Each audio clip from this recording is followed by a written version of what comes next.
आज जितना ज़्यादा ईश्वर का स्वरूप विकृत हुआ है सनातन धर्म के अंदर, इतना स्वरूप किसी का भी विकृत नहीं हुआ। जितने भी हमारे समाज में मत पंथ मजहब चलते हैं, सब लोगों ने अपना अलग अलग ईश्वर बनाया हुआ है। और अब तो जाति के हिसाब से भी लोगों के ईश्वर बन गए हैं। ईश्वर की इतनी दुर्गति की कि लोगों के जिसके मन में जैसा आया वैसा उन्होंने ईश्वर बना लिया। जितनी मजाक ईश्वर के साथ वर्तमान में हो रही है उतनी किसी के साथ में नहीं हुई। किसी ने छोटा बनाया, किसी ने बड़ा बनाया, किसी ने मोटा बनाया, किसी ने लंबा बनाया, किसी ने लोहे का बनाया, किसी ने लकड़ी का बनाया, किसी ने पीतल का बनाया, किसी ने पत्थर का बनाया, किसी ने चांदी का बनाया, किसी ने गोरा बनाया तो किसी ने काला बनाया। अपनी मर्जी है, ईश्वर को जैसा बनाना चाहो बना लो। मतलब कितना बड़ा खेल ईश्वर के साथ चल रहा है, सोचने की बात है। अपनी इच्छा से जो जैसा बना रहा है वैसा बना रहा है। पहले तब भी लोग ईश्वर की भक्ति करने के लिए मंदिर में जाते थे, आजकल तो उसको साथ उठाए फिर रहे हैं लोग। लड्डू गोपाल चल रहा है खूब धड़ल्ले से, है ना। हर माता बहनों की कंडिया में होता है लड्डू गोपाल। और उसको अभी तो एक बेवकूफ़ी की पराकाष्ठा देखो, पलवल की घटना है। एक बहन लड्डू गोपाल को लेके स्कूल में गई उसका एडमिशन कराने, अखबारों में खूब छपा हुई। और अब जितने भी स्कूल में, अब वहाँ तो बौद्धिक लोग रहते हैं, स्कूल का प्रिंसिपल, अध्यापक, वो उसकी बेवकूफ़ी पर हंस नहीं रहे बल्कि उसको धन्यवाद देख रहे हैं। देखो कितनी श्रद्धा है इस बहन के अंदर। श्रद्धा या महामूर्ख है, उसको तो बरेली में भेजना चाहिए। आगरा से तो चला गया ना ब्रह्मचारी जी, मेंटल हॉस्पिटल आगरा में तो बंद हो गया, बरेली में पहुंच गया है। तो ऐसे बेवकूफ़ों को तो सीधा एम्बुलेंस में बिठाओ और सीधा बरेली पहुंचा दो।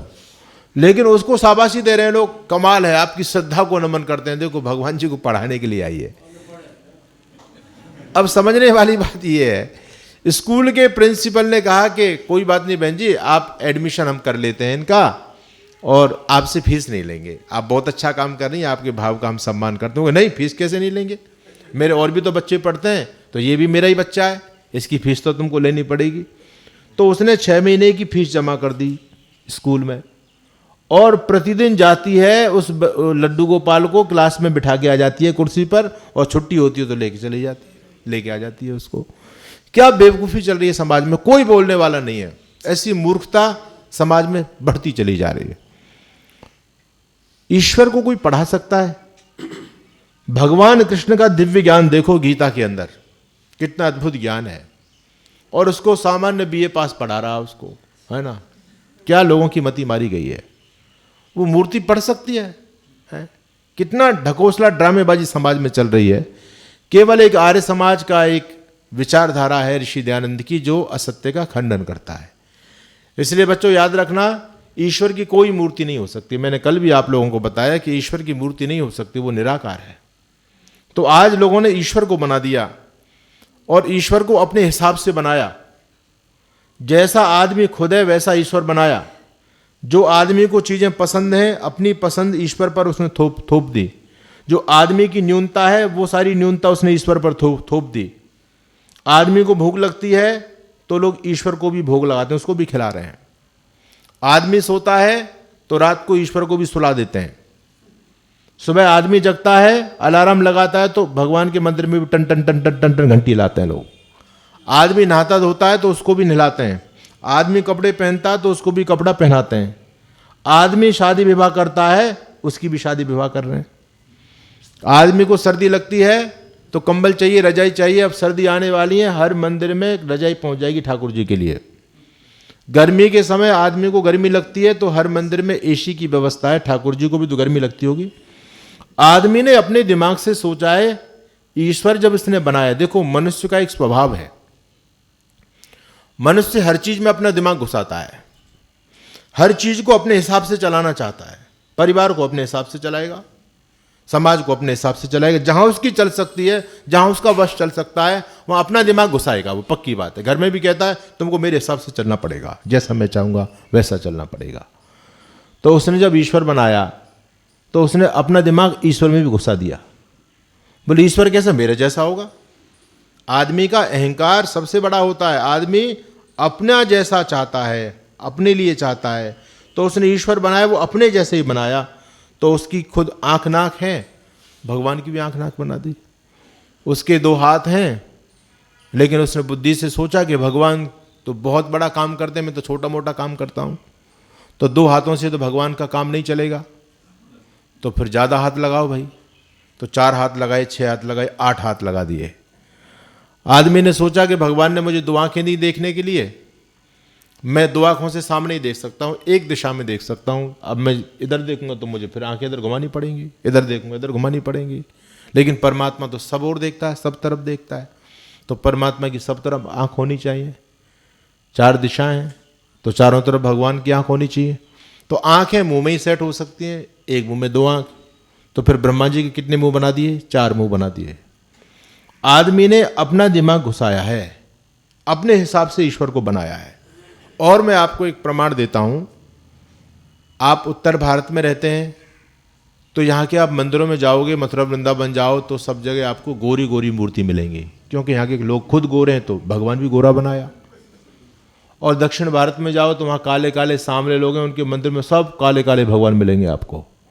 जैसा आदमी खुद है वैसा रूप दिया ईश्वर को।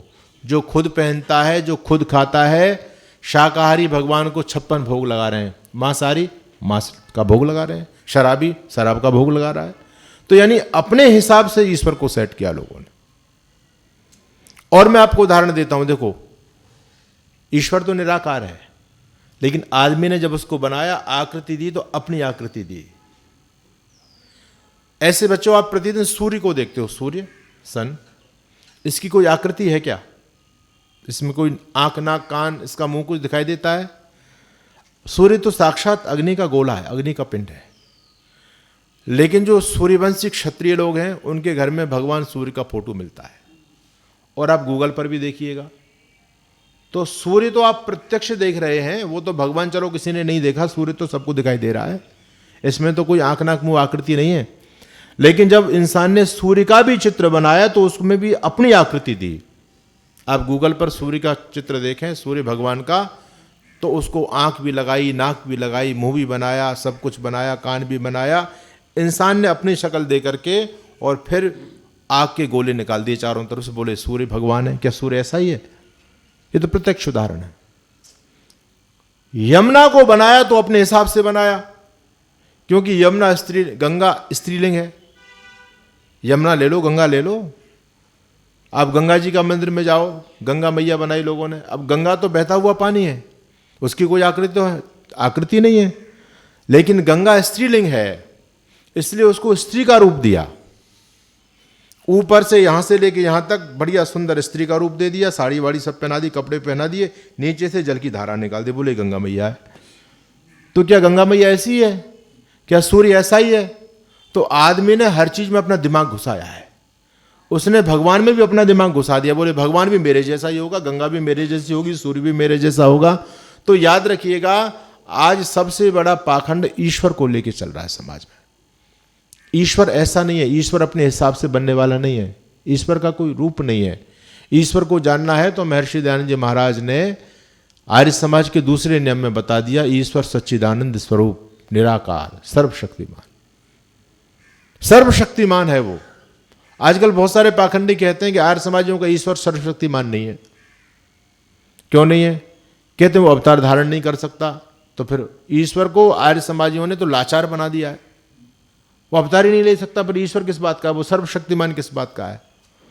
उन मूर्खों को सर्वशक्तिमान का अर्थ भी नहीं पता। वो ये चाहते हैं कि सर्वशक्तिमान जो कर सकता है, जो चाहे वो कर सकता है। ऐसा कैसे हो सकता है?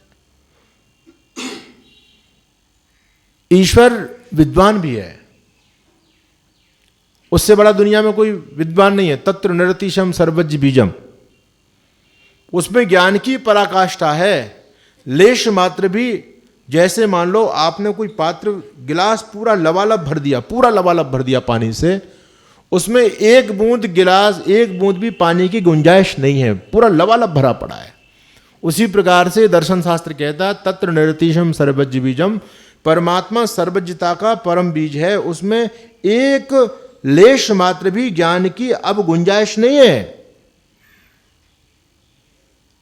परमात्मा ज्ञानवान है, वो जानता है संसार कैसे चलाना है।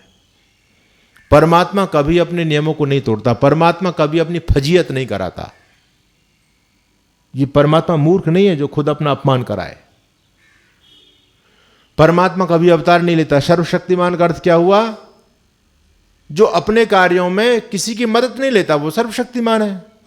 सारे कार्यों को अपने आप। सर्वशक्तिमान का मतलब ये थोड़ा कि जो चाहे वो कर दे। परमात्मा चाहे परमात्मा अपनी शादी कर ले, ये कोई सर्वशक्तिमान का मतलब है क्या? ये तो मूर्खता का काम है सारा। तो सर्वशक्तिमान का अर्थ ऋषि दयानंद कहते हैं कि अपने कार्यों में किसी की मदद नहीं लेना। हम मदद लेते हैं, भोजन बनाने वाला दूसरा है, कपड़ा धोने वाला दूसरा है, सबकी मदद ले रहे हैं, लेकिन ईश्वर अपने कार्यों में किसी की मदद नहीं लेते, वो सर्वशक्तिमान है। न्यायकारी, दयालु, अजन्मा। अजन्मा कहा, अजन्मा का मतलब जो कभी जन्म नहीं लेता है। ईश्वर का कभी जन्म नहीं होता। ये मूर्ख लोग हैं जो ईश्वर के अवतार की बात करते हैं। सपर्यागात शुक्रमकाय मब्रणम, परमात्मा ईसावाद सिमिदम सर्वम, सब जगह पहुंचा हुआ है। अवतार उसका हो ही नहीं सकता क्योंकि वो पहले से ऑलरेडी विद्यमान है। अवतार का मतलब होता है उतरना। कहां से उतरेगा भाई? जहां यहां नहीं है वहीं तो उतरेगा। ईश्वर तो सब जगह पहले से है। तो ईश्वर की जो वैदिक स्वरूप है ईश्वर का, वेद के अनुसार, वो महर्षि दयानंद जी महाराज ने आर्य समाज के दूसरे नियम में दिया है। इसलिए ईश्वर को कहीं बच्चों ढूंढने जाने की आवश्यकता नहीं है बेटा। वो सब जगह है, कण कण में विद्यमान है, और वो मिलता मंदिर में है, लेकिन वो अपने मंदिर में मिलता है। दो प्रकार के मंदिर हैं, एक इंसान का बना हुआ मंदिर और एक भगवान का बनाया हुआ मंदिर। कौन सा मंदिर श्रेष्ठ होगा? ईश्वर का बनाया हुआ मंदिर। अब समझने वाली बात यह कि इंसान अपने मंदिर खुद बनाता है, खुद वो उसमें भगवान बनाता है छेनी हथौड़ा से, और फिर उसको रख करके फिर उसको पूजता है और उसको भगवान मानता है। ईश्वर अपने बनाए मंदिर में रहता है।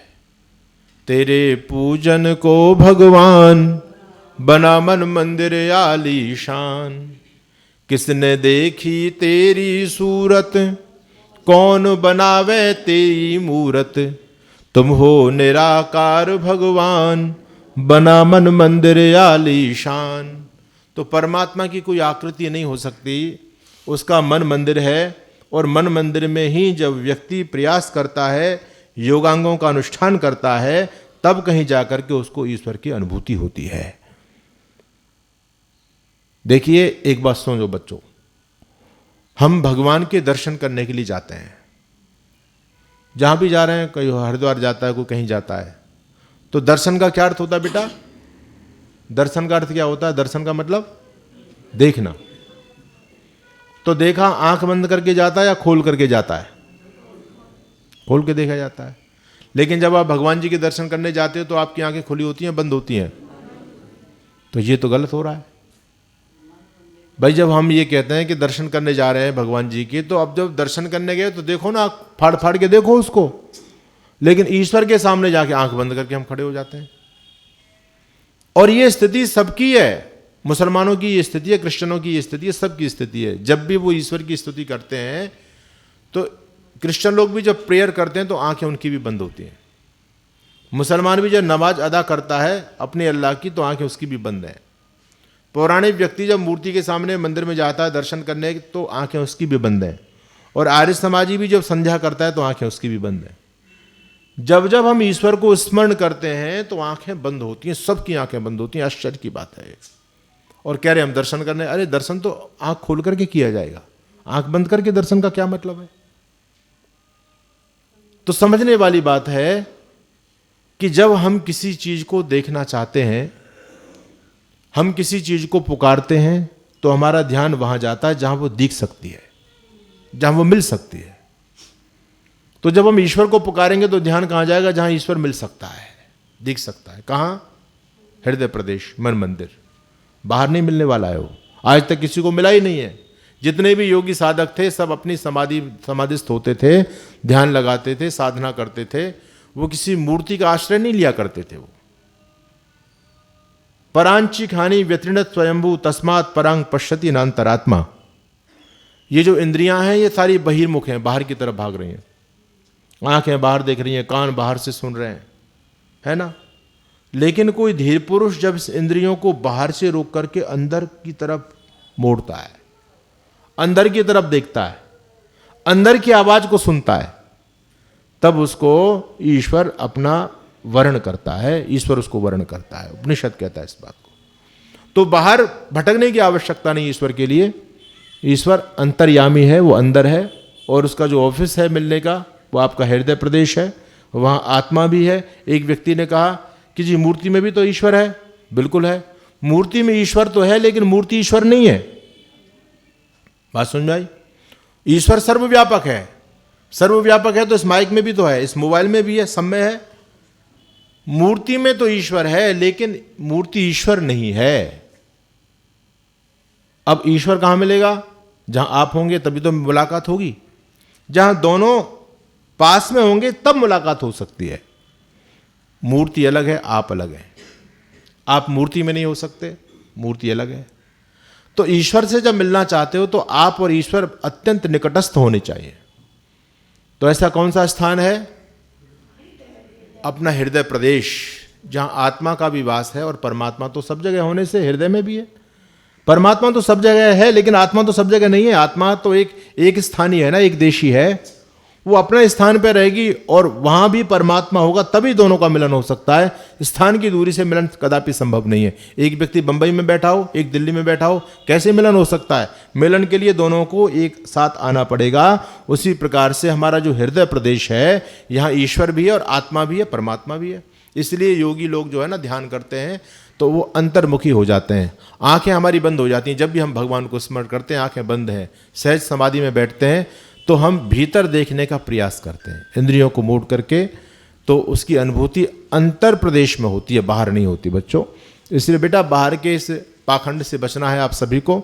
ये जो मूर्ति पूजा है, ये आजकल हम लोगों ने मूर्ति को ईश्वर मान लिया, ये बहुत बड़ी भूल हुई इस समाज से। और अब मूर्ति भी चली गई। अब तो इतनी ज़्यादा मूर्खता समाज में बढ़ रही है, जिसने जिस गुरु से दीक्षा ले ली उसका ईश्वर वो गुरु ही है। हर व्यक्ति गुरु जी का मंत्र लेके आता है, साथ में फोटो लेके आता है और सीधा उसकी फोटो बैठ करके उसी की धूप बत्ती आरती करता है, उसी की आरती गाता है। व्यक्ति पूजा प्रारंभ होगी, ईश्वर की पूजा तो खत्म ही हो गई। अब कौन ईश्वर की? मूर्ति भी नहीं कर रहे लोग, मूर्ति की पूजा नहीं कर रहे। अब तो गुरुड़मवाद छा रहा है। हर व्यक्ति अपने गुरु की उपासना, उसी को भगवान मानता है। मेरे गुरु भगवान, मेरे गुरु भगवान। क्या मूर्खता समाज में चल रही है। इसलिए सत्यार्थ प्रकाश पढ़िए। 100 से अधिक देशों में देखा जाने वाला भारतीय संस्कृति और ऋषियों द्वारा दिए गए ज्ञान व संस्कारों को समर्पित आर्य विचारों का प्रचार करने वाला विश्व का एकमात्र सबसे बड़ा चैनल वैदिक प्रचार।